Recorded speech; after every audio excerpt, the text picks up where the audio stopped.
வணக்கம், வணக்கம். வாங்க, வாங்க. வணக்கம் ஐயா. ஆ, ஆ. நோயற்ற வாழ்வே குறைவற்ற செல்வம். நாம் இந்த அகத்தூய்மை செய்கின்ற பொழுது, அந்த அகத்தூய்மை செய்கின்ற பொழுது என்ன நடக்குதுன்னா, முதல் ரத்தம் சுத்தமாகுது.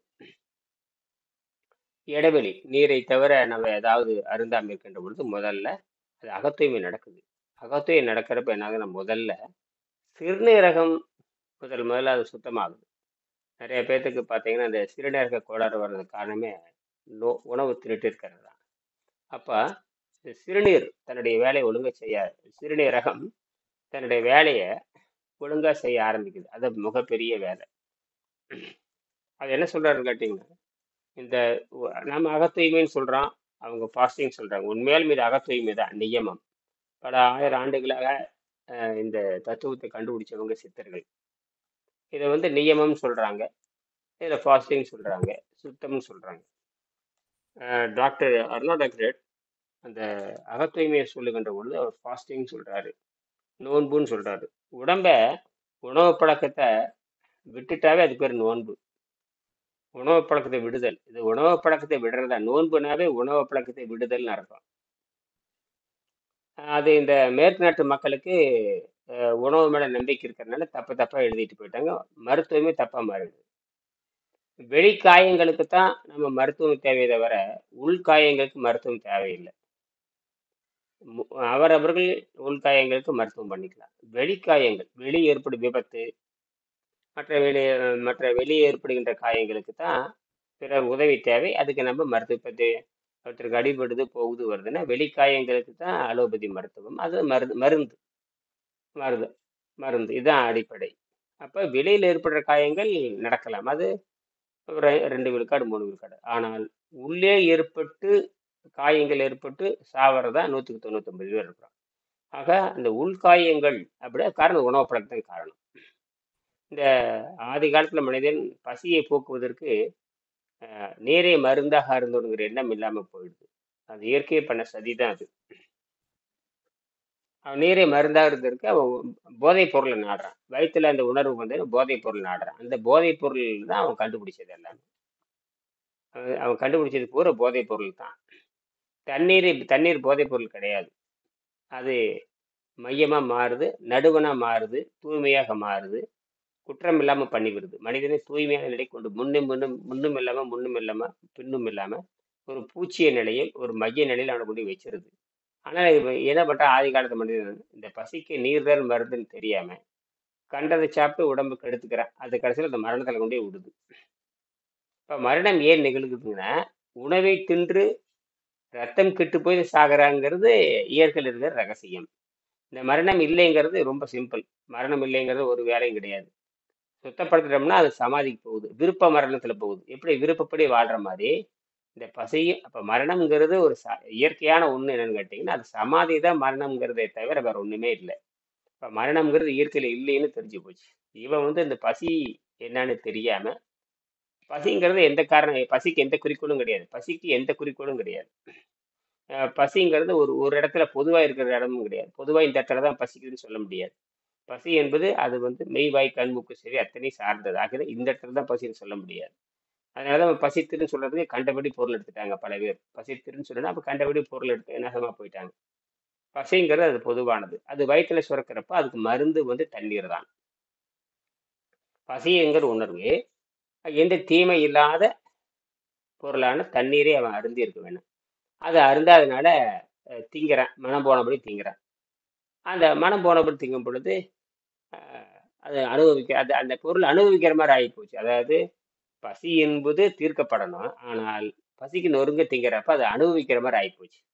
உணவு அனுபவிக்கிறது போய் அனுபவிக்கிறப்ப என்ன காட்டி உள்ளே சேர்ந்து அவனை கொண்டு போடுது. அப்ப எது அனுபவிக்கிறோன்னு அது அவனை கொல்லுது. இதெல்லாம் விளக்கமா யாரும் சொல்லாதனால ஏற்பட்ட சாபக்கேடு. அதனாலதான் திருவள்ளுவர் வந்து மரணம்ங்கிறது ரொம்ப சிம்பிளா சொல்றாரு. அப்ப இந்த சுத்தப்படுத்திட்டோம்னா மரணம் சமாதியாக மாறுதுங்கிறத. அப்ப அந்த வேதியியல் மாற்றம், அதுக்குன்னு தனியா வேதியியல் மாற்றம் நிகழும். உணவு சாப்பிட்றப்ப வேதியியல் மாற்றம் நிகழ்ந்து அவன் கொலை செய்யுது. உணவு சாப்பிடுகின்ற பொழுது வேதியியல் மார்பட்டம் கடுமையாக ஏற்பட்டு வேதியியல் மார்பட்டம் வேதியியல் மா ஆஹ் என்ன ஏற்படுகிறது, மாறுபாடு ஏற்படுது. உணவு சாப்பிட சாப்பிட வேதியியல் மாறுபாடு ஏற்படுகிறது. வேதியியல் மாறுபாடு ஏற்படுகின்ற பொழுது ஏற்படுகிறது என்னன்னு கேட்டீங்கன்னா, எல்லா அவைகளும் கெட்டு கெட்டு கெட்டு கெட்டு போய் தன் செயல்திறன் அதனுடைய செயல்திறன் பாதிக்கப்பட்டு ஒவ்வொன்றா செயலிழந்து கடைசியில இறந்து போயிடுறான். அப்ப இது வந்து இறப்பது செயற்கையாகி விடுகிறது. இதான் விஷயமே. ஆக இவ்வளவு பிரபஞ்சம் இவ்வளவு அறிவுள்ளது. இந்த பிரபஞ்சம் போய் நோயை தருமானா, அந்த நோயை ஏன் தருதுன்னா, இவனுடைய இந்த மனம் எடுக்கிற தவறான முடிவுனாலதான்.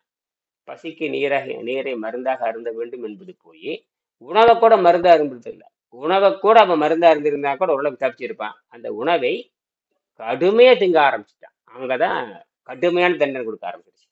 அப்ப மரணம்ங்கிறது இயற்கையா இல்லைன்னு தெரிஞ்சு போச்சு. இதுதான் விஷயம். இதுல பெரிய அதிசயப்படுறதுக்குள்ள அது ஒண்ணுமே இல்லை.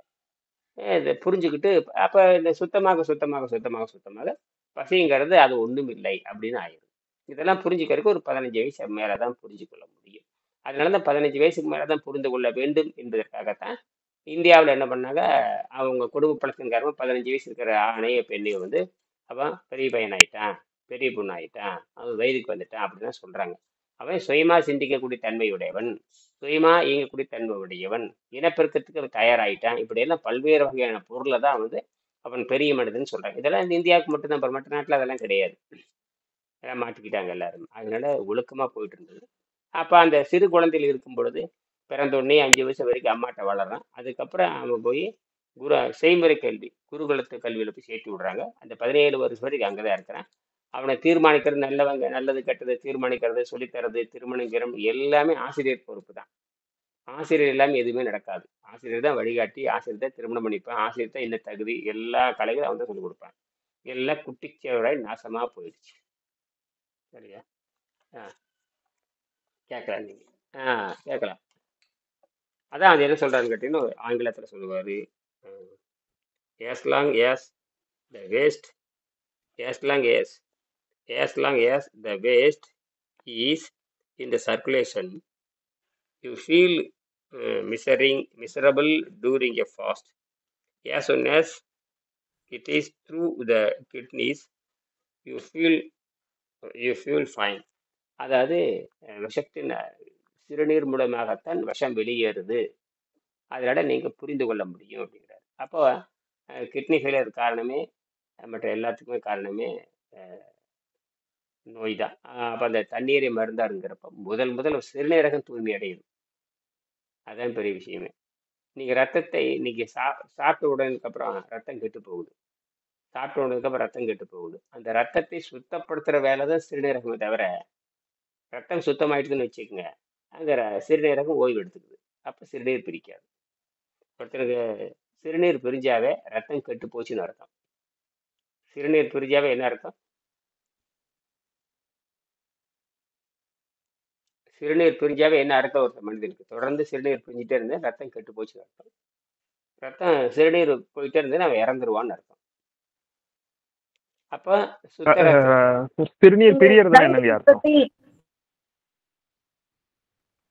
சிறுநீர் பிரியறதுன்னா என்ன அர்த்தம்? டயாலிசிஸ் பத்தி சொல்றீங்களா? சிறுநீர், ஆமா, சிறுநீர் ஏன் பிரியுதுன்னு கேட்டீங்கன்னா, உணவை தின்று ரத்தம் கெட்டு போய் இந்த கெட்டுப்போன ரத்தத்தை இருக்கிற விஷத்தை நீக்குவதுதான் சிறுநீரகத்தோட வேலை. அப்ப சுத்த ரத்தம் அடைஞ்சிட்டா அங்க சிறுநீரகத்துக்கு வேலை இல்லை. அதனால் சிறுநீர் போக்கு வர வர குறைந்து விடும் என்று புரிந்து கொள்ள வேண்டும். சுத்த ரத்தத்தில் கிருமிகள் இல்லாத பொழுது, அழுக்கு இல்லாத பொழுது சிறுநீரகத்துக்கு அங்க வேலை இல்லை. ஆக சிறுநீர் போக்கு வர வர குறைந்து விடும். அதுதான் விஷயமே. அப்போ உணவு பாதையில் அழுக்கும் இல்லை, உணவு பாதையில உணவு அழுக்கும் இல்லை, சிறுநீரக ரத்தத்திலும் அழுக்கும் இல்லாதனால சிறுநீரகம் ஓய்வெடுத்துக் கொள்கிறது, அவனுக்கு ஆரோக்கியம் கிடைக்குது. அப்ப சிறுநீர் பிரிவது படிப்படியாக குறைந்து விடும். படிப்படியாக குறைஞ்சிட்டாக நாக்கில் அந்த வெள்ளைப்படியை நின்று போயிடும். நாக்கில் வெள்ளைப்படி நிறுத்திட்டாக உங்களுக்கு ரத்தத்தில் அழுக்கு இல்லைன்னு அர்த்தம். ரத்தத்தில் அழுக்கு இல்லை, விஷயம் இல்லைன்னா மரணம் இல்லைன்னு அர்த்தம். அவ்வளவுதான். இப்ப நம்ம ஆரம்பத்துல என்ன பண்றோம்? இந்த ஏற்கனவே கொழுப்பை கரைச்சி எடுக்கிறதுக்கு தண்ணீர் குடிச்சிட்டே வர சொல்றோம். பழைய விஷயத்தை எடுப்பதற்கும் கொழுப்பை கரைப்பதற்கும் மாவுச்சத்தை வெளியெடுக்கிறதுக்கு நீரை மருந்தாக அருந்தி அருந்தி அருந்தி அருந்தி மாத கணக்கில் இருந்து அந்த பழைய விஷயத்தை எடுக்கிறதுக்கு தான் மாத கணக்கில் தண்ணீர் அருந்து சொல்றோம். அதனால 2வது நாள் 3வது நாள் அவன் விடுதலை அடைஞ்சிடறான். பழைய கொழுப்பையும் அந்த எடையை கரைக்கிறதுக்கு தான் 6 மாசம் ஆகுது. ஏதாவது 6 மாசம்னு சொல்லியிருக்கோம். அந்த வெங்கடேசன் 8 வருஷம் போராடி கண்டுபிடிச்சார். அதனாலதான் வெள்ளைக்காரனுக்கு இது தெரியாது. வெள்ளைக்காரனுக்கு இது தெரியாதனால நீ எந்த கூகுள்ல போட்டாலும் பதில் வராது, சாட் ஜிபியில் போட்டாலும் பதில் வராது. இப்பதான் சாட் ஜிபி அப்படி நாங்கள் ஏற்றிக்கிட்டு இருக்கிறோம். அதாவது இது முறையா செய்யலைன்னா இறந்துருவான்னு அர்த்தம். இது யாருக்கும் தெரியாது இல்லையா? உணவில்லாமல் வாழும் கலைங்கிறது யாருக்கும் தெரியாது. இது தெரியாம யார் செஞ்சாலும் இறந்துருவாங்க. ஏன்னா அந்த விஷயம் அவனை கொண்டு போடுது. அப்ப அத உதாரணத்துக்கு நோன்பு இருக்கிறான்னு சொல்லி போட்டு, நோன்பு இருக்கிறது இல்லை, போராட்டத்தை காட்டுவதற்காக, எதிர்ப்பு காட்டுவதற்காக 10 நாள் உண்ணான்பு இருந்தா அவன் இறந்துருவான். காரணம் அவன் சுத்தம் தெரியாம இறந்துடுறான். ஏன்னா அவன் சுத்தம் தெரியாம நம்ம இறக்குறது இல்லை. அவ்வளவுதான். வேற என்ன? ரொம்ப சிம்பிள் இல்லைங்க. அதனால உணவில்லாமல் வாழும் களி தமிழுக்கு தான் கண்டுபிடிச்சாங்க. இந்தியாவில் யாருக்கும் தெரியாது, உலக நாட்டில் யாருக்கும் தெரியாது. நீங்க கூகுளில் போய் கேட்டாலும் பதில் வராது. கூகுள் அவங்களுக்கு தெரியாது. இப்பதான் கூகுள் ஏற்றிக்கிட்டு இருக்கிறோம். கூகுளில் உணவில்லாமல் வாழும் கல்வி நேராக இனியன் அப்படின்னு சொல்லியிருக்கோம். உணவில்லாமல் வாழும்ல அது நிறைய பட்டியல் வரும், ஏதோ வரும். நேரடியாக புத்தகம் காட்டி பேசுகிற ஒரே எல்லாம் தான். நாம தான் இங்கே வெங்கடேசன் தானே கண்டுபிடிச்சாரு. அதனால் அது உணவில்லாமல் வாழும் கலை அப்படின்னு போட்டாவே ஏதோ காட்டுவான் தலைப்பு. வெஜிடேரியன்பா, சூரியன்பா, சன்கேசிங்பா, எல்லாம் ரைட்டு தான். அதெல்லாம் எப்படி உடம்பை சுத்தப்படுத்துவான்னா படிப்படியாக உணவு பழக்கத்தை குறைக்கிறதா. சன்கேசிங் தான் முறையாக செஞ்சார். அவர் உணவு பழக்கத்தை படிப்படியாக குறைச்சிட்டு வந்து தான் நிறுத்தினார். அப்போ அவரும் ஒல்லியாக இருப்பார், நானும் ஒல்லியாக இருப்பேன். எல்லாரும் உணவு கட்டுப்பாடில் அத்தனை இருக்கிறதும் ஒல்லியாக தான் இருப்பார். யாருங்க ஐயா? சன்கேசிங் மேன். அதான் பாருங்க, சன்கேசிங் மேன். அது புத்தகத்தில் இருக்குது பாருங்க, படிச்சு பாருங்க. சன்கேசிங் மேன் 180 பக்கம் இருக்கும். 180 வீரரத்னமணி புத்தகம் படிச்சுதான் உங்களுக்கு தெரியும். புத்தகம் இன்னும் படிக்கலன்னு தெரிஞ்சு போச்சு. இல்ல லைனா ஒன்னொன்னா படிச்சிட்டோம். 180 இன்னும் வரல. இது வந்து நல்லா பொறுமையா உள்வாங்கி படிக்க, கடகடன்னு படிக்க முடியல. ஒரு படத்தையும் உள்வாங்கி மெதுவா படிக்க வேண்டியதா இருக்கு. படிங்க படிச்சா சரி. அதனால கூகுள்ல போய் எல்லாரும் உணவில்லாமல் வாழும் கலை இருக்குதுன்னு ஒன்று யாருக்குமே தெரியாது. அவங்க தேடவும் மாட்டாங்க. நீங்க போய் தேடினாலும் பதில் வராது. ஆனா உணவில்லாமல் வாழும் கலையில் இப்பெல்லாம் வரும். உணவில்லாமல் வாழும் கலையில் போய் நீ கூகுளில் போட்டு பாருங்க, நான் வந்துடுவேன்.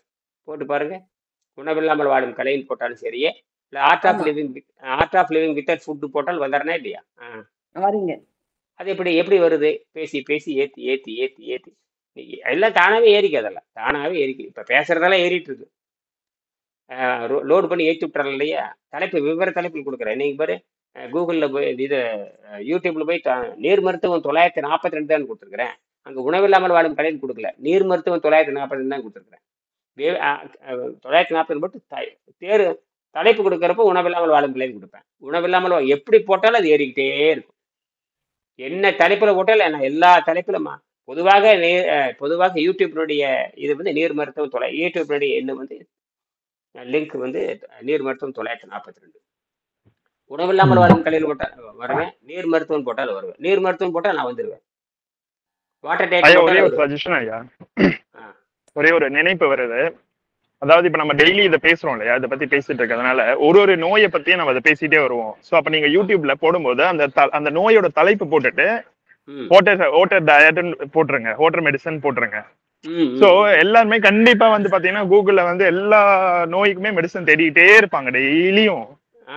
சோ நம்ம வந்து என்ன பண்ணலாம், டெய்லி ஒரு நோய் எடுத்து நம்ம பேசுவோம். இதுல அந்த நோய் தன்மையை பத்தி பேசுவோம். சோ இப்ப உங்களுக்கு யூடியூபுக்கு அந்த தலைப்பும் கிடைச்சிரும். தினைக்கும் நம்ம பேசுறதுனால சோ அந்த கூகுள் அந்த யூடியூப்ல நீங்க அந்த பேரு போடும் போதே பாத்தீங்கன்னா இந்த நோயோட பேரையும் சேர்த்து போட்டுட்டு ஓட்டர் டயட்னு போட்டுருங்க. அவ்வளவுதான். ஜஸ்ட் ஒரு தாட் ப்ராசஸ் தான். ஆமா பாத்துருவாங்க. அது முக்கியமா அந்த 10 நோய்களை பத்தி போடலாம். 10 நோய்கள் எல்லாம் ஒரே ஒண்ணுதான், நோய் ஒண்ணுதான். அதனாலதான் சொல்லுவாங்க, சுத்தம் செய்கின்ற பொழுது எல்லா நோயும் குணமாகுது. இது எப்படி எளிமை பாருங்க. அவன் என்ன பண்ணிட்டு இது தெரியாதனால நோய்க்கு மருந்து கிடையாதுன்ட்டான். நோய்க்கு மருந்து கிடையாது, நேற்றே படிச்சிட்டோம் இல்லையா? நோய்க்கு மருந்து கிடையாது. எவ்வளவு ஒரு கொடுமை பாருங்க. நோய்க்கு மருந்து கிடையாது, நோயை அழுத்தி வைக்க முடியாது. நோயை வந்து அழுத்தி வைக்கலாமே தவிர அழுத்தி வச்சதுனால நோய் அதிகமாகுது. அருமையா சொல்லியிருக்கேன் பாருங்க. அழுத்தி வைப்போம், அழுத்தி வச்ச நோய் அதிகமாகும். அழுத்தி வைப்போம், அழுத்தி வச்ச நோய் அதிகமாகும். எவ்வளவு அழகா சொல்றாரு பாருங்க ரிச்சர்ட் சாமிஸ். அதனாலதான் மருந்து தின்னுட்டே இருந்தோம்னா எல்லாம் போய் சேருவாங்க. இன்னும் இது வேகமா பரவணும். இப்போ உணவில்லாமல் வாழும் கிடைக்கிற புத்தகம் வந்து ஒவ்வொரு வீட்லயும் ஒரு தமிழர் தமிழ் குறைஞ்சபட்சம் தமிழ்நாட்டுல ஒவ்வொரு வீட்லயும் ஒரு புத்தகம் இருக்கணும் குறைஞ்சபட்சம். ஒரு தொலைக்காட்சி இருக்கிற மாதிரி, ஒரு கையில கைபேசி இருக்கிற மாதிரி, வீட்டுல மின்சார இணைப்பு இருக்கிற மாதிரி, வீட்டுல கேஸ் இருக்கிற மாதிரி, எப்படி கட்டாயம் வீட்டுல இணைப்பு இருக்கு, மின்சார இணைப்பு இருக்குது, ஒரு குடும்ப அட்டை இருக்குது, என்னென்னமோ சொல்றீங்க இல்லையா? அந்த மாதிரி ஒவ்வொரு வீட்டுல என்ன இருக்கணும்? இந்த புத்தகம் இருக்கணும். அந்த காலத்துல பாத்தீங்கன்னா மருத்துவ நூல் இருக்கும், பாட்டி வைத்திய நூல் இருக்கும். இதெல்லாம் அந்த காலத்துல நிறைய வச்சிருப்போம், ஒவ்வொரு வீட்லயும் இருக்கும். பாட்டி வைத்திய நூல்கள், இதெல்லாம் வைத்திய நூல்கள் அது நிறைய இருக்கு. அதை பார்த்து பார்த்து படிச்சு செய்வாங்க. ஐயா எனக்கு ஒரு 5 புக்கு அனுப்பி வைங்க ஐயா. கட்டாயம் அனுப்பிச்சுக்கிறேன். கட்டாயம் அனுப்பிச்சுக்கிறேன். நீங்க என்ன பண்ணீங்க? ஆமா, சுப்ரா. அப்ப நீங்க என்ன பண்ணீங்கன்னா உங்களுக்கு கூரியர் செலவு கூட 350 ரூபா வருது. நீங்க அந்த புத்தகத்தை 5 புத்தகத்துக்கு பணத்தை அனுப்பி விடுங்க, உங்களுக்கு அனுப்பிச்சு விட்டுறேன். சரியா? எவ்வளவு அனுப்புறான்னு சொல்லிடுங்க. சரி, நீங்க முகவரி அனுப்பிச்சு விட்டு நீங்க அனுப்பிச்சு விடுங்க, உங்களுக்கு அனுப்பிச்சு விட்டுறேன். நீங்க எல்லாத்துக்கும் அன்பளிப்பா கொடுங்க. புரியுதா? அன்பளிப்பா கொடுத்தா ஆரம்பத்தில் அன்பளிப்பா கொடுங்க. அவன் நல்ல அறிவாளிகள், புத்திசாலிகள், அவங்க ஊர் நூலகத்துல போய் கொடுக்கலாம். உங்க ஊர்ல நூலகம் இருக்கு இல்லையா, அதை கொடுக்கலாம். நான் எல்லா ஊர்லயும் உலகம் நான் போய் ஜெர்மனி வரைக்கும் கொடுத்து போட்டு வந்துட்டேன் இல்லையா? ஜெர்மனி வரைக்கும் போய் கொடுத்து போட்டு வந்துட்டேன். அவங்க படிக்கிறாங்களே இல்லையோ நூலகத்துல அவன் பாருங்க. அது மட்டும் பிரெஞ்சு லைப்ரரியில வாங்கி வச்சிருக்காங்க ஐயா. பிரெஞ்சு லைப்ரரியில அந்த அந்த அந்த லைப்ரரி நூலகர் வாங்கி நான் பாராட்டினேன். எப்படி இந்த அறிவு வந்துச்சுன்னா தேடிட்டு இருக்கும்போது வந்துச்சுங்க அப்படின்னு 2 காப்பி வாங்கிட்டு பாண்டிச்சேரி பிரெஞ்சு லைப்ரரி ஒன்று வச்சுக்கிட்டு பிரான்ஸ் நாட்டுக்கு ஒரு புத்தகம் அனுப்பிச்சிருக்குது. எவ்வளோ புத்திசாலி பாருங்க இந்த பொண்ணு. நான் பாராட்டினேன். பரவாயில்ல செஞ்சிருக்கீங்க. அவனுக்கு தெரியறானே இல்லையோ பிரெஞ்சு நாட்டுக்கும் போயிடுது. ஏன்னா எல்லா மொழியும் அவங்க படிக்கிறாங்க இல்லையா? அப்போ இந்த புத்தகத்தை எடுத்து படிச்சதை வச்சு போயிடும். பார்ப்போம், நல்லது நடக்கட்டும். ஹங்கேரியில போய் பேசுவோம். எல்லா நாட்டிலையும் போய் பேசியாக வேண்டியிருக்குது. எல்லா ஆரண்யிலையும் போய் பேசியா இருக்கு. ஏன்னா இந்த உணவை நிறுத்துவதும் உணவு பழத்தை குறைக்கிறதும் உடம்பை வந்து கரைச்சி எடுக்கிறதுங்கிறத வெள்ளைக்கார தெரியாது. அதனாலதான் நாம வந்து எங்க வேணாலும் போய் இருக்கலாம்னு நான் சொல்ல வரோம். இது ஒரு பெரிய அதிசயமே கிடையாது. எனக்கு இது பழகி போச்சு. இது வந்து யாருமே இது ஒண்ணுமே இல்லை, இது சிம்பிள். அதனாலதான் நான் மலிவாக்குறது எல்லாத்தையும். ஆனா மலிவாக்குனா கூட இவங்க உணர்றது இல்லை. யாரு? அவ்வளவு சீக்கிரம் முடியாது. அவ்வளவு சீக்கிரம் அந்த அந்த தியாக மனப்பண்ணி வராது. இறுகி போன ரொம்ப ஒரு நீண்ட கால பழக்கம். மூளைக்கு வந்து 21 நாள் பண்ணாலே அது பழகிடும். நம்ம வருஷக்கணக்கால பழகிருக்கோம் அந்த பழக்கத்தை. அது எப்படி பழகணும்னு கேட்டீங்கன்னா, அப்படி பழகிட்டோம்னா உள்ள இருக்கிற விஷயத்தை எடுக்கணும் இல்லையா? அது தெரியணும் இல்லையா? நீரை அருந்தித்தான் அப்படி இருக்கும்னு தெரியாது. நீரை அருந்தித்தான் அப்படி இருக்கும்னு யாருக்கும் தெரியாது. நீர் அருந்தல அவன் செத்தான். அவன் நீரை அருந்தித்தான் அப்படி இருக்கணும். என்ன அருந்தி? நீரை அருந்தி. நீரை அருந்தாம நீரை மருந்தாம என்ன ஆகும்? சிறுநீர் வெளியே பிரியாது, மலம் போகாது. என்ன ஆகும்? உள்ள விஷம் சேர்ந்து என்ன ஆகும்? அவனை நோயாளி ஆக்கிடும், சாகடிச்சிடும், மரணம் வந்துடும். அதை சொல்லுங்க. நீரை அருந்தித்தான் நீங்கள் உண்ணா நோன்பு இருக்கணும்னு யாருக்குமே தெரியலையே. ஒருத்தருக்குமே தெரியாது. சில பேர்லாம் ஜூஸை குடிச்சிட்டே இருப்பாங்க. அதுவும் சரிதான். இப்ப அதுவே இருந்துட்டே இருக்க வேண்டியதானே? அதுவே கடைசி வரைக்கும் 100 ஆண்டுக்கு பண்ண வேண்டியதானே? அதுவே 100 ஆண்டுக்கு பின்பற்றணும் இல்லையா? எத்தனை ஆண்டுக்கு ஐயா? இப்போ நான் வந்து இந்த நெல்லிக்காய் ஜூஸ் எடுத்துட்டு இருக்கேன். இப்போ ஒரு 2 நாள் மட்டும் பிரேக் எடுத்தேன். இப்ப மறுபடியும் நாளையில இருந்து நெல்லிக்காய் எடுக்கலான்னு இருக்கேன். இப்ப கண்டினியூஸா மறுபடியும் எத்தனை நாள் எடுக்கலாம்?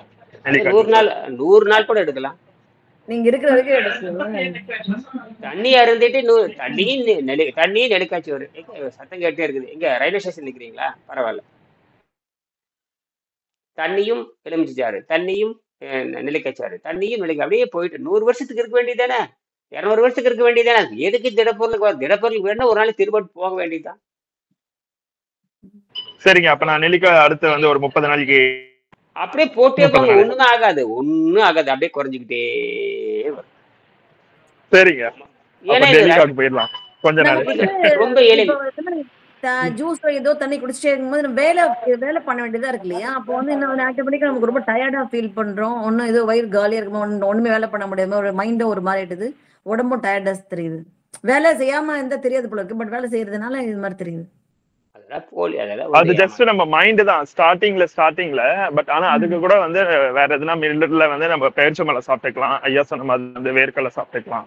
அதுவும் நம்ம தேவைப்பட்டா இல்லாட்டி மோஸ்ட்லி தேவைப்படுறது இல்ல. ஏன்னா இப்ப மைண்ட் தானே, வெறும் மைண்ட் கேம் தான், அது வேற எதுவுமே இல்ல அப்படின்னு தெரிஞ்சிருச்சு. ஏன்னா இவ்வளவு தூரம் கூட டெய்லி சொன்னாங்க. கிளாஸ் அட்டன் பண்ணி புரியுறது அது. ம். அதனால அது சரி ஒண்ணும் தைரியமா தைரியமா அடுத்த ஸ்டெப் எடுத்து வைக்கலாம். டெய்லி ஓகே நன்றிங்க. டெய்லி இப்ப சப்பாத்தியும் காயும் எவ்வளவு நாளைக்கு சாப்பிட்டுட்டே இருக்கணும்? அது இந்த உடல் குறையிறவர் அந்த அழுக்கு சேர்றதுக்கு தான். அழுக்கு சேர்ந்ததுன்னா எடுத்துக்கலாம். இப்ப என்ன பண்ணாங்கன்னா, ஏற்கனவே ஒரு 10 நாள் 15 நாள் கழிச்சிட்டீங்கன்னா, நீங்க 2 நாளைக்கு 2 நாள் நீர்த்து பயிற்சியம் பண்ணிட்டு, ஒரு தடவை வெளிக்கு போறது காய்கறி சாப்பிட்டுக்கலாம். 2 நாளைக்கு ஒருக்கா காய்கறி சாப்பிடலாம்.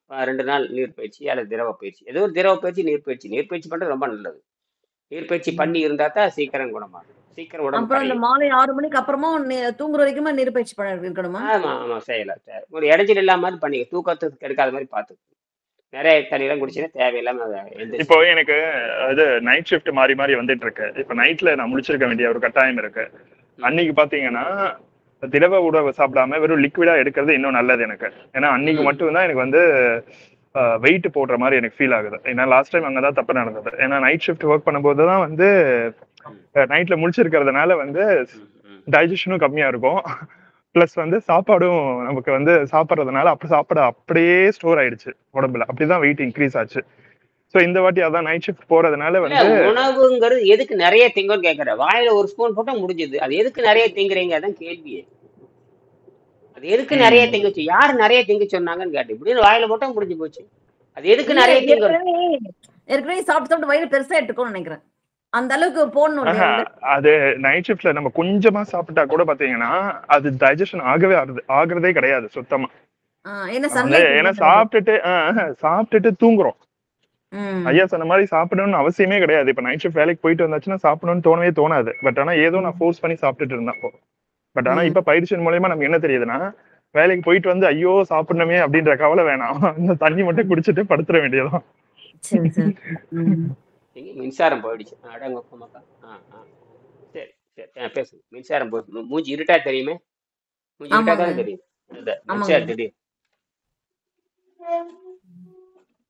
வாய்ஸ் கேக்குது ஆனா முகம் தெரியல.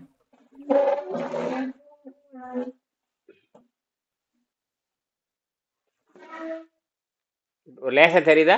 மிடில் ஓகேங்க தெரியுதுங்க ஓரளவுக்கு தெரியுது. இப்ப நான் வந்து இப்போ நெல்லிக்கால இருக்கும் பொழுது விருப்பப்பட்டா மிடில் ஒரு வாட்டி வெஜிடபிள் சாப்பிட்டுட்டு வயிற்று சுத்தம் பண்ணிக்கலாம். அதை நிப்பாட்டும் போது இப்ப நீங்க சொன்னீங்களே அன்னைக்கு 2 நாள் மட்டும் வெஜிடபிள் சாப்பிட்டுட்டு சுத்தம் பண்ணிட்டு மறுபடியும் ஜூஸ்லயே போட்டுடலாம். அது மாதிரி 10 நாளுக்கு ஒரு வாட்டி எப்ப எனக்கு ஆஃப் டே கிடைக்குதோ அன்னைக்கு வந்து வெறும் வெஜிடபிள்ஸ் மட்டும் சாப்பிட்டுட்டு வயிற்று சுத்தம் பண்ணிட்டு மறுபடியும் வந்து ஜூஸ்லயே போட்டுடலாம். அடுத்து அதுதான்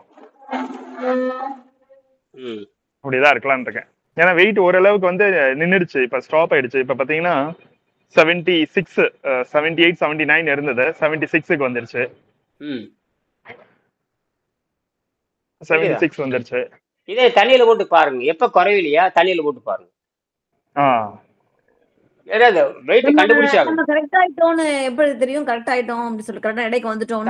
தண்ணியில போட்டு எடை குறையலைன்னா தான் தண்ணியில போட்டு எடை குறையல அப்படின்னா உறுதியாச்சுன்னு வச்சுக்கலாம். தண்ணியில போட்டு எடை குறையல. புரியல நீங்க சொல்றது. தண்ணியில போட்டு என்னது? அவன் எடை குறைஞ்சிட்டே வரணும். தண்ணியில போட்டு கரைச்சிட்டே வரணும். தண்ணியிலே போட்டு வெறும் தண்ணியை மட்டுமே குடிச்சிட்டே வரணும். வேற எதுவுமே சாப்பிடக்கூடாது. அப்ப எடை குறையல அப்படின்னா அதான் உண்மையான எடை. அப்ப மரணம் இல்லை. மரணம் இல்லைங்கிறது இயற்கையாவே இருக்குது. மரணம் இல்லைங்கிறது இயற்கையாவே இருக்கு. இந்த சமாதி தான் சமாதிங்கிற இயற்கையோட களத்துல மரணம் இல்லைன்றத வந்து யாருமே யோசிக்க மாட்டேங்கிறாங்க. மரணம் தான், பிறந்தா சாவணும் அப்படின்னு வந்து மண்டையில பதிஞ்சிருக்கு. அது ஒரு இயற்கையா இருக்கிறது தான். அது ஒன்றும் பெருசா ஒன்று இயற்கையா இருக்கு. நெகட்டிவா தான் சிந்திப்பாங்க எப்பவுமே. பாசிட்டிவா சிந்திக்க மாட்டாங்க. அது இயற்கை தான். அது இயற்கை தான். அந்த இயற்கையை வந்து மாத்துறத நம்ம வேற. அதெல்லாம் கிடையாது, அதுல நம்ப முடியாது, அதெல்லாம் பிறந்த ஒரு நாள் போகணும் அப்படின்னு நல்லா ஸ்ட்ராங்கா சமாதிக்கு தான் அது போகுதுன்னு சொல்ல தெரியாது. சமாதிக்கு தான் அது போகுதுன்னு சொல்ல தெரியாது. மருத்துவர்கள் தான் கண்டுபிடிச்சாங்க. யோகிகள் என்னும் மருத்துவர்கள் தான் அது கண்டுபிடிச்சாங்க. யோகிகள் என்னும் மருத்துவர்கள் தான் அந்த ஜீரண நீருக்கு வேலை கொடுக்கறப்போ மரணம் வருது அப்படின்னு கண்டுபிடிச்சாங்க. அந்த மரணத்தை தவிர்க்கிறதுக்கு தான் அவங்க என்ன பண்ணாங்க, பசியோடு இரு, தனித்து இரு, அப்படி விழித்திரு அப்படின்னு சொன்னாங்க. அதுக்கெல்லாம் வெவ்வேறு அர்த்தம் கொடுத்துக்கனால தப்பா போயிடுச்சு. ரொம்ப எளிமை. இது ஒண்ணுமே இல்லை. ஏன் இப்படி போட்டு கஷ்டிக்கிறாங்கன்னு தெரிய மாட்டேங்குது. அது என்கிட்ட வரும்பொழுது, வெங்கடேசன் கிட்ட வரும்பொழுது அதை எளிமைப்படுத்தலாம். அதை பத்தி எளிமைப்படுத்துறது இவ்வளவு தூரம் பேசிக்கிட்டே இருக்கிறேன். அது ஒண்ணுமே இல்லை அப்படின்னு. இப்ப வெள்ளைக்காரனை இதை பார்த்து அதிசயப்படுவான். இது வெள்ளைக்காரனுக்கு என்ன தெரியும்? அவனுக்கு ஒண்ணும், அவன் பன்றி பயல், அவனுக்கு ஒண்ணும் தெரியாது. நம்ம அவனை நம்பி வீணா போயிட்டேன். அவன் தான் தெளிவா சொல்றான், மருந்தெல்லாம் கிடையாது, எந்த நோயும் குணமாக்க முடியாது, நோயை அழுத்தி வைக்க முடியுமே தவிர நோயை குணமாக்க முடியாதுன்னு. மருந்து, எந்த மருந்துமே மரணத்தை தடுக்காதுங்க. மருந்துக்கு அதிகாரம் வந்து என்னன்னு கேட்டீங்கன்னா, சாவடிக்கிறதுக்கு தான் மருந்துக்கு அதிகாரமே தவிர குணமாக்குற அதிகாரம் மருந்து கிடையவே கிடையாது. அப்புறம் பார்த்தா எல்லாரும் சொல்லியிருப்பாங்கல்ல, மருந்து சாப்பிட்டு தான் ஆரோக்கியமா இருக்குன்னு சொல்லியிருப்பாங்க இல்லையா? மருந்துன்னா சாகடிக்கிறதானே. இப்ப மருந்துங்கிறது ஆரோக்கியத்தினுடைய திறவுகோல் யார் சொன்னாங்க? மருந்துனால் அது மரணத்தை தானே உண்டாங்க. மருந்து சாப்பிட்டு யாராவது ஆரோக்கியமா இருக்காங்களா? யாராவது மருந்து சாப்பிட்டு ஆரோக்கியமா இருக்கிறேன் யாராவது சொல்ல முடியுமா? மருந்து தான் கொள்ளுது, ஆளை சாகடிக்குது. மருந்தை சிபாரிசு பண்ணவே முடியாது யாருமே. மருந்தினால் என்ன ஆகும்? நோய் அழுத்தி வைக்கப்பட்டு கடைசியில நோய் அதிகமாகும். மருந்து சாப்பிட்டு நோய் அதிகமாகுமா குறையுமா?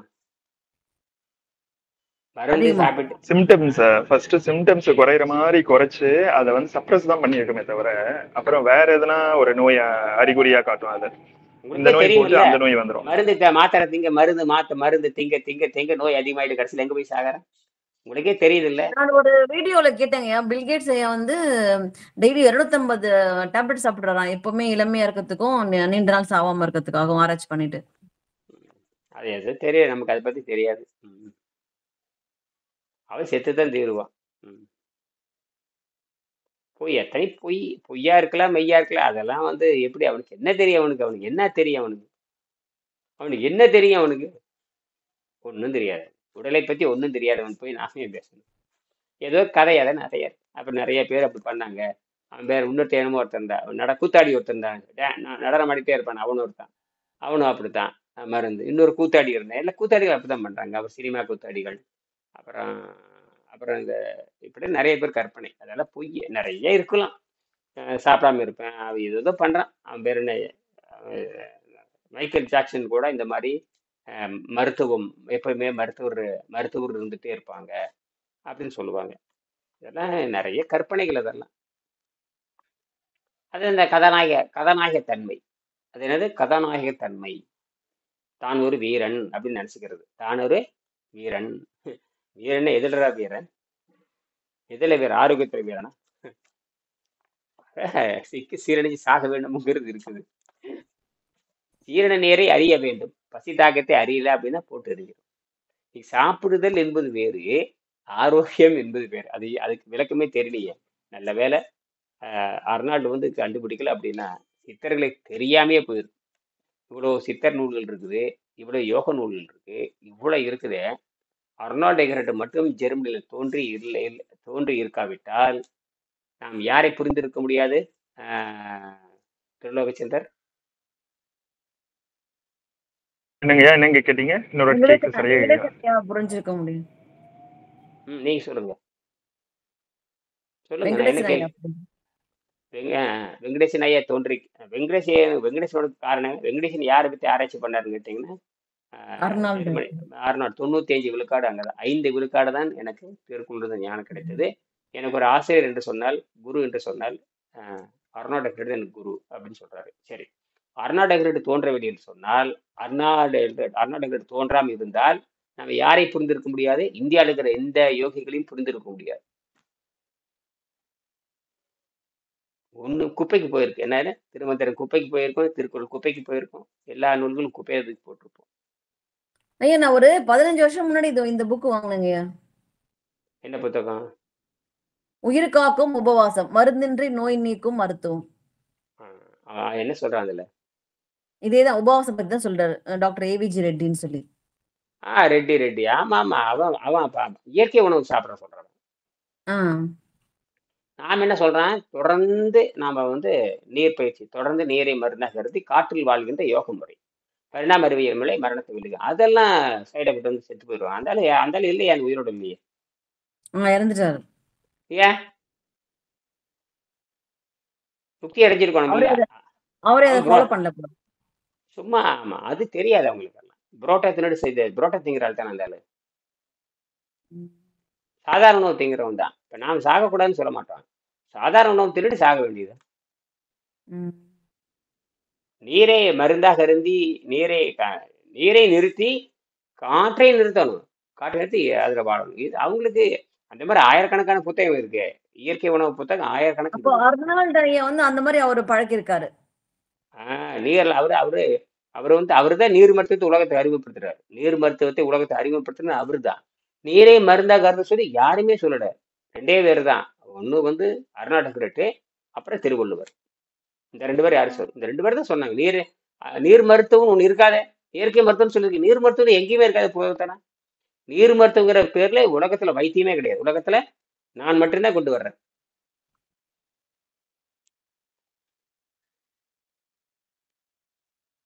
இப்ப நான் புத்தகம் எழுதவே இல்லை. ஆனா தலைப்பு மட்டும் நீர் மருத்துவம்னு போட்டிருக்கிறேன். புத்தகம் எழுதுனது வெங்கடேசன் தானே. வெங்கடேசன் கூட ஆயிரக்கணக்கான தலைப்பு யோசிச்சுட்டு அவரு உணவில்லாமல் வாழும் கலை அப்படின்னு சொல்லியிருக்காரு. உணவில்லாமல் வாழும் கலை யோக முறைன்னு சொல்லியிருக்காரு. உணவில்லாமல் வாழும் கலை யோக முறை. தலைப்பு வந்து ஆயிரம் தலைப்பு இருக்கும். அந்த தலைப்பு சுருக்கமாக இருக்க வேண்டும் என்பதற்காக நேரடியாக உணவு பழக்கத்தை சொல்றார். உணவு பழக்கத்தை சொல்றார். பீடி பழக்கத்தை சொல்வதை போல, சாராய பழக்கத்தை சொல்லுவதை போல. சொல்லுங்க, நீ ஏதாவது சொல்லுங்க, நீங்க ஏதாவது சொல்லுங்க. அதாவது போதை வஸ்துக்கள் யூஸ் பண்ற போதை பழக்கம், இல்லாட்டி வந்து சாராயம் குடிக்கும்போது அந்த குடிப்பழக்கம் அப்படின்ற மாதிரி இப்ப வந்து நீரை நம்ம மருந்தாக குடித்து இந்த விஷத்தை இந்த உடம்ப சுத்தம் பண்றதுனால இதுக்கு வந்து பேர் வந்து நீர் மருத்துவம். நீர் மருத்துவம், ஆமா. வெங்கடேசன் என்ன வச்சிருக்காரு? உணவு இல்லாமல். அதுதான் சரி. உணவு இல்லாமல் தான் சொல்லியிருக்காரு. உணவு உண்ணாமல் எங்க எழுதிருக்காரு பாருங்க. தலைப்பு படிங்க. உணவு உண்ணாமலா, உணவு இல்லாமலா? உணவு இல்லாமல். உணவு இல்லாமலுக்கும் உணவு உண்ணாமலுக்கு என்ன வித்தியாசம்?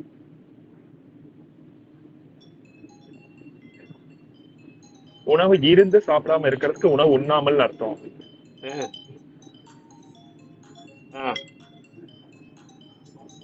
உணவு உண்ணாமல்னா நம்ம ஃபோர்ஸ் பண்ணி உணவே சாப்பிடக்கூடாது அப்படின்றது.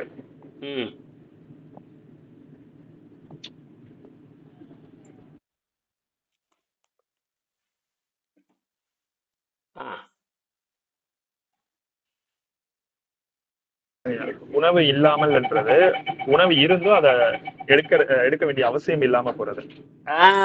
சரிதான். சரிதான். உணவு உண்ணுதல் பத்தி சொல்லவே இல்லை. உணவு இருந்தாலும் இல்லாம இருக்கிறது தான். ஏன்னா உணவுக்கு ஆரோக்கிய சம்பந்தம் இல்லாதனால உணவு இருந்தாலும் இல்லாமல் இருத்தல். சரியா புரிஞ்சுட்டீங்க? அருமை அருமை. நீங்க என்ன புரியுறீங்க சந்திராமையர்? அதேதான் அதேதான் விடை. அதான் விடை. அதான் விடை, வேற ஒண்ணு இல்லை. அது வந்து தீய பழக்கம். ஆளை சாகடிக்குது இல்ல. இப்ப நான் வந்து காலையில ஏதோ ஒண்ணு சாப்பிட்றேன்னு வச்சுக்கோங்க. இப்போ இந்த மாதிரி திரவ ஆகாரம் சாப்பிட்டா சளி ஏறாது. திரவ ஆகாரம் சாப்பிட்டா இளநியோ, அதாவது நீரை தவிர எந்த திரவ ஆகாரம் சாப்பிட்டாலும் சளி பிடிக்காது. ஆனா கொஞ்சோன்னு மாவு சாப்பிட்டேன்னு வச்சுக்கோங்க. கொஞ்சோன்னு மாவுன்னு என்ன வச்சுக்கலாம் சொல்லுங்க? மாவுன்னா இட்லி வச்சுக்கலாமா? இட்லி மாவு, அரிசி மாவு, சப்பாத்தி. சரி. வெறும் சப்பாத்தி சாப்பிட்டாலும் சளி பிடிக்கும். அந்த குறைஞ்சபட்சம் ஒரு 25, 30, 40, 50 கிராமாவது சாப்பிடணும். என்னது? 50 கிராம். அப்பதான் அந்த கபம் நல்லா ஏறும். அப்ப ஏன் இவரு சப்பாத்தி நைட்ல வந்து சாப்பிட சொல்றாரு? ஆரம்பத்துல அது சொல்லுவோம். அப்புறம் அதை எடுத்துறோம். ஆரம்பத்துல அது சொல்லி ஜஸ்ட் நம்ம மைண்ட ஏமாத்துறதுக்கு தான். அது கொஞ்ச நாளைக்கு தான். நம்ம சாப்பிட்டு பழகுறதுனால அதுலயே நீங்க இருந்துக்கலாம். அப்புறம் வந்து என்னன்னு கேட்டீங்கன்னா, நீங்க ஒருவேளை 22 மணி நேரம் நீரை மருந்து அருந்திட்டு மாலை ஒருவேளை ஒரு சப்பாத்தி சாப்பிட்டு அது போக போக போக போக அப்புறம் கடைசியில பசியே நின்று போயிடும் அப்படிங்கிறது. அப்புறம் உணவு அந்த சப்பாத்தி காய்கறி தேவையில்லைங்கிறது தான். அது ஆரம்பத்தில் 180, அது கட்டாயம் 180 நாள் செய்யணும். அதான் 180 நாள் நீங்க என்ன பண்ணணும்னு கேட்டீங்கன்னா, இந்த அன்னப்பாதை தூய்மை செய்யற வேலையை செய்யணும். அந்த காய்கறி சாப்பிட்டு விஷத்தை எடுக்கணுங்கிறது 180 நாள் கட்டாயம்னு சொல்லியிருப்போம். அது ரொம்ப முக்கியம். வெறுமனே நீர் இருந்து சொல்றது இல்லை. அந்த விஷம் வந்து சேர்ந்திருக்கும், உணவுப்பால படிஞ்சிருக்கும். அப்ப 180 நாள் காய்கறி சாப்பிட்டு மலம் போய் இருக்க வேண்டும் என்று உறுதி செய்யப்பட வேண்டும். அதான் 180 டேஸ் சொல்லுவாங்க எல்லாமே. அது ரொம்ப முக்கியம். நீரே மருந்தாக இருந்து காய்கறி சாப்பிட்டு சுத்தப்படுத்திருக்கணும். அவங்க போயிட்டாங்க. தெரியுது யாரோ சுப்ராமன் இருக்காங்க, அவங்க வெளியே போயிட்டாங்க.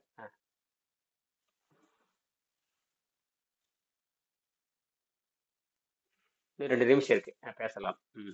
5:05 முடிச்சுக்கலாம். 5:06 ஆகி போச்சு. 5:10 முடிச்சுக்கலாம்.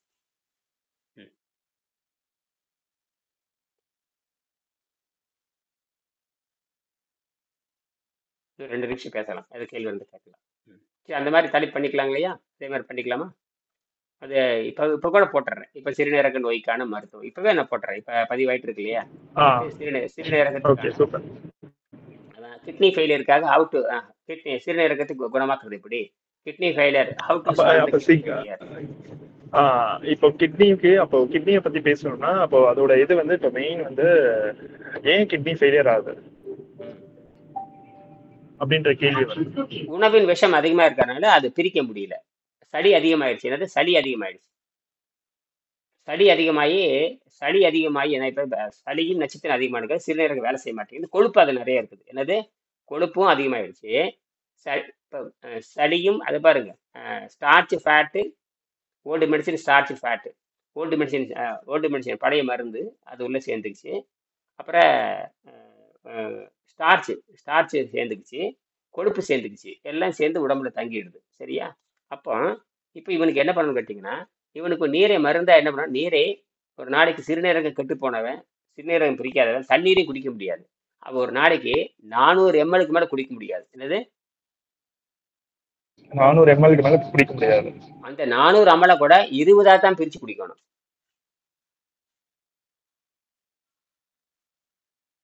அந்த மாதிரி 3 நாள் செய்யணும். அந்த மாதிரி 3 நாள் செய்யணும். 3 நாள் தொடர்ந்து.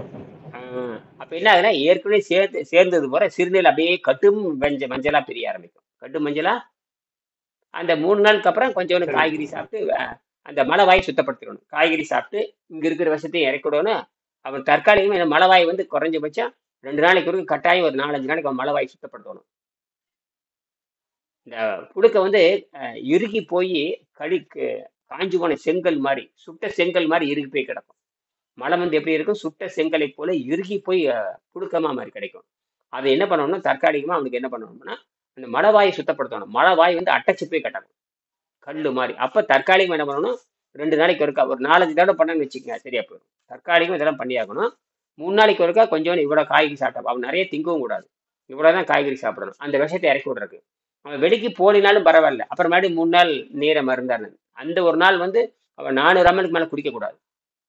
கடுமையான ஓய்வில் இருக்கணும். கிட்டத்தட்ட அவன் 30 நாள் அது வீட்டுல இருக்கணும். எங்கேயும் போகவே கூடாது, எங்கேயும் போகவும் கூடாது. ஓகே, இன்னொரு என்னன்னா, அப்ப ஒரு கிட்னி ஃபெயிலியர் ஆயிடுச்சுன்னு சொல்றாங்க இல்லையா? இப்ப 2 கிட்னி இருக்கும், 1 ஃபெயிலியர் ஆயிடுச்சு. இப்ப நம்ம நீர் மருத்துவம் ஃபாலோ பண்றதுனால அந்த ஃபெயிலியர் ஆகிற கிட்னி மறுபடியும் நார்மலுக்கு எடுத்து வர முடியும். ஆமா, விரிஞ்சிடும். அந்த சுருங்கி போய் உப்புனால் சுருங்கி போய் இருக்கிறதானா, உப்பினால் சுருங்கி போய் கிடக்குது. அதுல மேல கொழுப்பு படிஞ்சிருக்கனால அது சுருங்கி போய், சுருங்கினாலும் ஆபத்து தான், விரிஞ்சாலும் ஆபத்து தான். சோ அப்ப என்ன சொல்ல வரீங்கன்னா, அந்த ஃபெயிலியர் ஆன கிட்னியை மீட் எடுத்து கொண்டு வர முடியுமா? அது இயற்கையில, ஆமா, அது தானே செஞ்சுக்கும். அது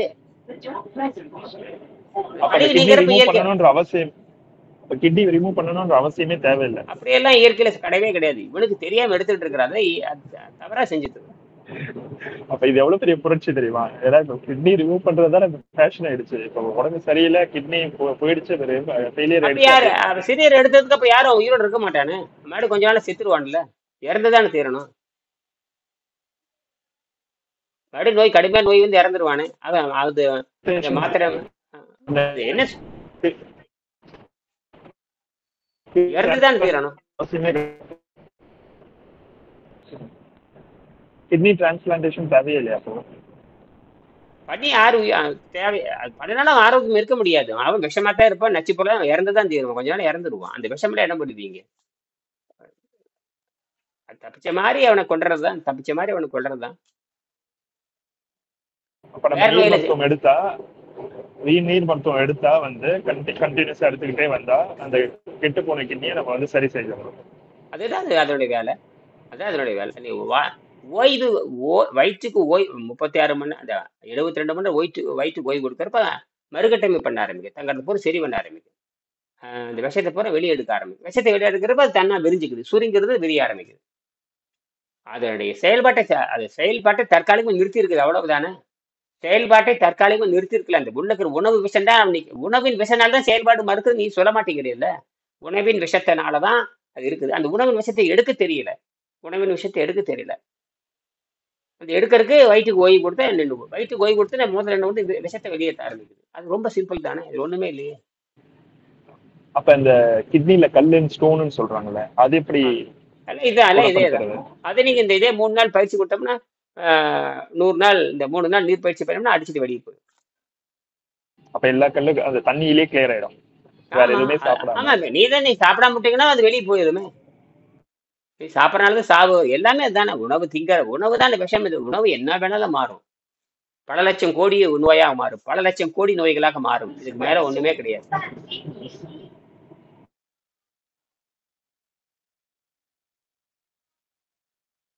இவன் சாப்பிட்ற உணவு தாங்க எல்லாமே. நீரை நீரை மருந்தாக அருந்து, நீரை மருந்தாக அருந்துன்னு யார் சொல்லியிருக்காங்க? நம்ம தானே சொல்றோம். வள்ளுவர் தானே சொல்றாரு. தீராம பாத்துக்குன்னு சொல்றாரு இல்லையா? அப்ப நீர் தீராம பாத்துக்குங்கிறது எவ்வளவு ஒரு நாகரிகமான சொல்லு.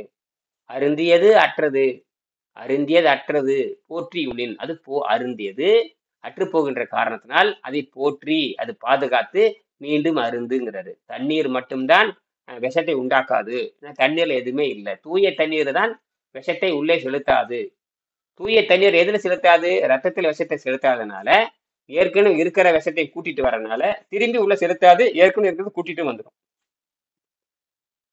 அதனாலதான் தூய தண்ணீர் தான் நம்ம துணியை துவைப்போம். எதுக்கு தூய தண்ணீரை துணியை துவைக்கிறோம்னா, தூய தண்ணீர் துணியை அழுக்குப்படுத்தாது. தூய தண்ணீர் ஏன் தூய தண்ணீரை நீங்க தூய தண்ணீரை வைத்துக்கொண்டு துணியை துவைக்கிறீங்க? தூய தண்ணீர் தூய தண்ணீர் துணியில் அழுக்கப்படி வைக்குமா? அழுக்க போக்குமா? அழுக்க உண்டாக்குமா? அழுக்கை போக்கும். அப்ப அது அழுக்கையும் போக்கிரும். தண்ணி அதுல இருக்குமா? அழுக்கையும் போக்கிரும். தண்ணி அது துணியில இருக்குமா? தண்ணி இருக்காதுங்கய்யா. அப்ப அழுக்கும் போயிருது. அப்புறம் தண்ணியும் அதுல அதோட நம்ம சேர்ந்து புழிஞ்சு எடுக்கும்போது தண்ணியும் வெளியே வந்துடும். அப்புறம் காய வச்சிடுறீங்களா இல்லையா? ஆமா, காய வைக்கிறோம். அப்ப என்ன ஆகுது? அதோட ரெசிடியூ எதுவுமே உள்ள வச்சுக்காது. அதேதான். இதைத்தான் வள்ளுவர் சொன்னதை யாரும் புரிஞ்சுக்கல. தெரியல, யாருக்கும் தெரியல. சரியா? சந்திப்போம். நன்றி நன்றி நன்றி. ஓகேங்க. இரவு 8 மணிக்கு இருக்கு நிகழ்ச்சி போறேன். நன்றி. ஓகேங்க.